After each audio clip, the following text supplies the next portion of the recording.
సంవత్సరం మాతో పాటే గాయకులుగా ఉంటూ ఈ యొక్క భజన మండలిలో ఉచిత సేవ చేయడానికి అంకితమైనటువంటి రంగమ్మ గారు, మన రమణ గారు, ఇద్దరు దంపతులు. వీరు కూడా మా భజన మండలి సభ్యులు.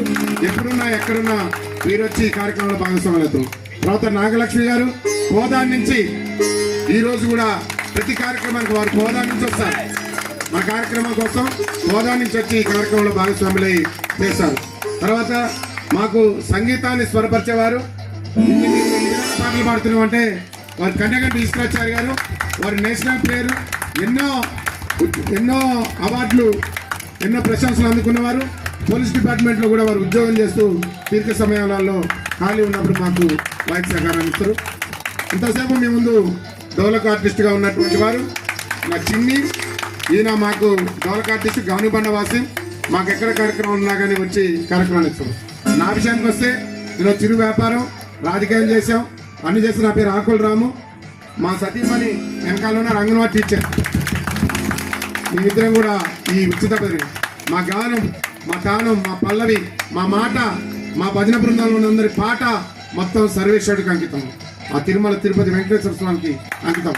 మా కాడికి వస్తే జాతీయ లెవెల్లో 2 రాష్ట్రాలు, ఉమ్మడి రాష్ట్రాలు పోటీలు జరిగితే ప్రథమ బహుమతి, ద్వితీయ బహుమతి వచ్చింది మాకు రవీంద్ర భారతిలో. అంత పెద్ద టీంలో పాల్గొన్నప్పుడే వచ్చింది.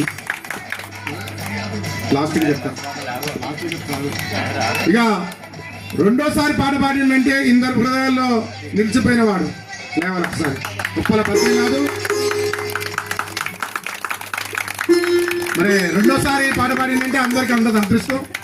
అందుకని చివరిగా చెప్పిన బాబు, ఈ విధంగా మా టీము చేస్తున్నాం. ఇక్కడికి మేము రావడానికి గురువయ్య మాకు ఫోన్ చేసి ఈ విధంగా ఇక్కడ భజన చేయాలి, యూత్ అడుగుతారు, మన సైదులు పదే కోరుకుంటారు. గతంలో మేము చేసాం, మాకు టీం ఇప్పుడు కరెక్ట్గా లేరు, అందరు బయటకు వెళ్ళారు, మీరు చేయాలి రామన్న అని చెప్పి గురువయ్య గారు కోరితే సైదులు గారు పార్టీ బస్సాలు పాలు చేస్తే ఆ సైదులు గారికి వందనాలు. ఎందుకంటే మరి కార్యక్రమం, ఇంత మంచి కార్యక్రమాన్ని ఇంతసేపు మీ అందరికి వినిపించడం అంటే మాకు ఇది ఒక అదృష్టంగా భావిస్తున్నాం. యూత్ సభ్యులు అందరికి కూడా, ఈ గణపతి యూత్ అందరికి కూడా మరొకసారి వందనాలు తెలియజేస్తూ, చివరి పాట అందరూ ఉండాలి. ఈ పాటలో భగవంతుడు కనపడుతున్నాడు. ఈ పాటలో ఖచ్చితంగా మీకు అందరూ భగవంతుడు చూపిస్తాం. మీరు శ్రద్ధగా వినండి. లాస్ట్ క్షణంలో దేవుడిని చూపిస్తాం.